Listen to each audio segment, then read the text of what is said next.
at least the attitude of a comedian when you're doing this business. This is a very dangerous business. First of all, it's a very tough business. It's the most dangerous business. It's the most, for a job? Yes. I mean, other than going to war and being a firefighter or being a cop, it's the most dangerous business. It's the most dangerous. For being president is the most dangerous. Especially you. I mean, you haven't even got to the election. There's been 2 assassination attempts. And they've brushed those out of the news like it was nothing. Yeah, they'd rather not talk about them. Imagine if there was assassination attempts on Biden, how hard people would be attacking the right, how they would be trying to get guns taken away from people. They would try to ramp up gun laws. They would try to figure out some way to blame you. If there was attacks on, if Biden got shot in the ear, we would have never heard the end of it. But I think he's in good shape because it's only consequential presidents. If you take a look at what's happened, look, I'm for having countries pay us billions and billions and trillions even dollars. I took in hundreds of billions of dollars from China. Nobody took in 10 cents, not one other president. I do things that make it, that don't necessarily make me so popular. I just do what's right. And when you do that, you're more, look at Iran.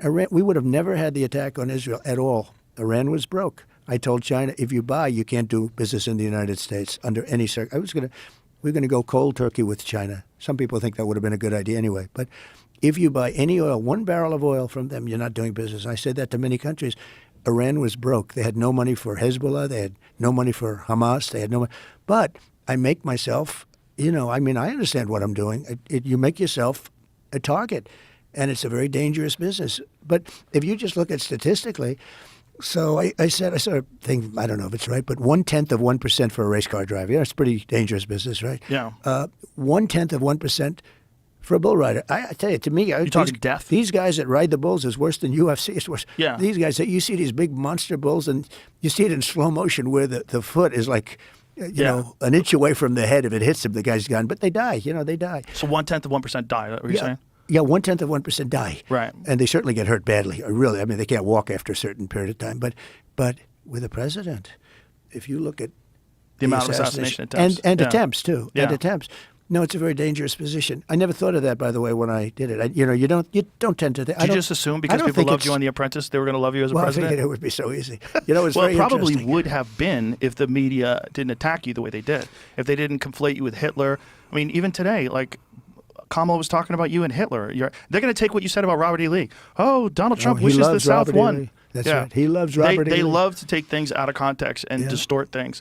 But they don't even have to take them out. They make them up entirely. Okay, they do that too. But it's interesting when you mentioned I was very popular, and all those people loved me. I mean, some of these women, they're so stupid, and Joy, she would every time she'd see me, I'd be in the theater or something, and she's, you have to be on the show again. Come on, let's go. She loved you.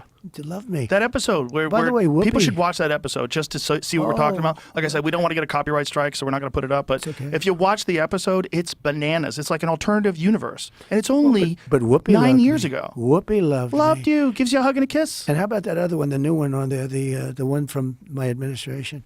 She writes me a letter. You're the greatest president. She leaves. She worked as an assistant press secretary. I hardly knew her. But she leaves and she writes me this gorgeous letter. What's her name? She was, I don't even know. Anyway, she was in the administration. She's on now currently. Sits on the far right-hand side, whatever the hell her name is. And she writes a letter, the most beautiful letter. She's quoted in the paper. He was the greatest president, blah, blah, blah. Then all of a sudden she goes to the View. She started hitting the hell out of me. Because they won't hire her unless. I've had many people go on CNN and they called and said, I don't know what to do. They want to pay me a lot, but I have to be negative on you. I said, be negative. That's okay. There are guys on like CNN. They won't hire them. Sean Duffy is a congressman, and he retired. He got a good job with CNN, but he was only positive about Trump. So they kept him, but they would never put him on.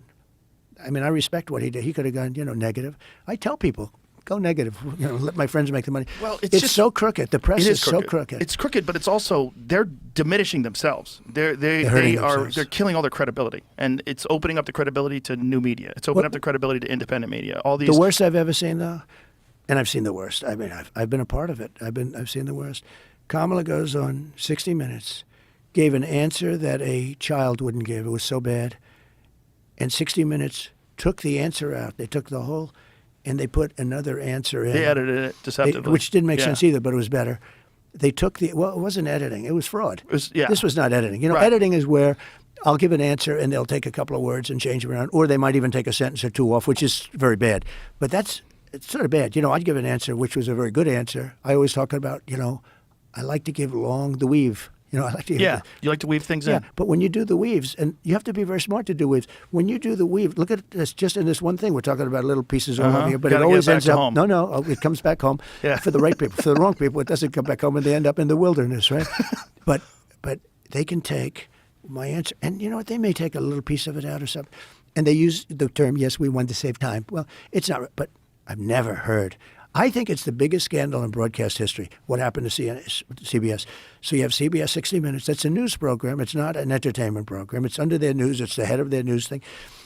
She gives an answer that shows that she's essentially incompetent. And they took the answer. Could you imagine them doing that for We can me? show it if you want people to see it. Can we Go show ahead. it? No? Sure. We'll get in trouble. We'll get copyright strike. Okay. Listen, anyone I'll can find indemnify it, you. but it's drastic. But what was interesting was the other full version was available initially. It was like a preview. Somebody made a big mistake. Somebody put that preview out Some there. kid and put then, the preview out. Exactly. And then the bosses did this or that. And then all of a sudden they Exactly. said, we got a problem. Exactly. And then They got caught by mistake. Well, But don't you think that's a big, to me, and don't forget, this is election interference and fraud. And it's 60 Minutes. It's their news division. So it's a big deal. They give those licenses out, Joe, for free. They should pay a fortune. They're worth a fortune. They give them out for free because they're using the public airwaves. With cable, you don't have that. Cable's different. But, it's just a different deal. But with the networks, they give those licenses. They're worth billions of dollars.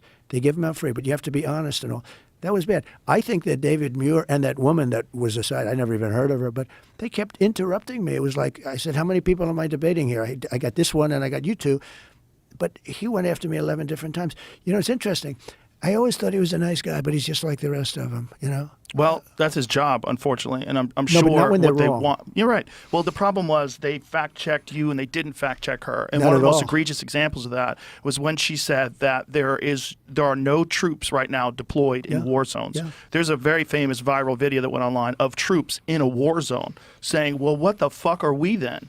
Because there's thousands of them. Dan Crenshaw, the congressman, posted on his Instagram all of the various examples of Too many. troops that are deployed, thousands and thousands of troops.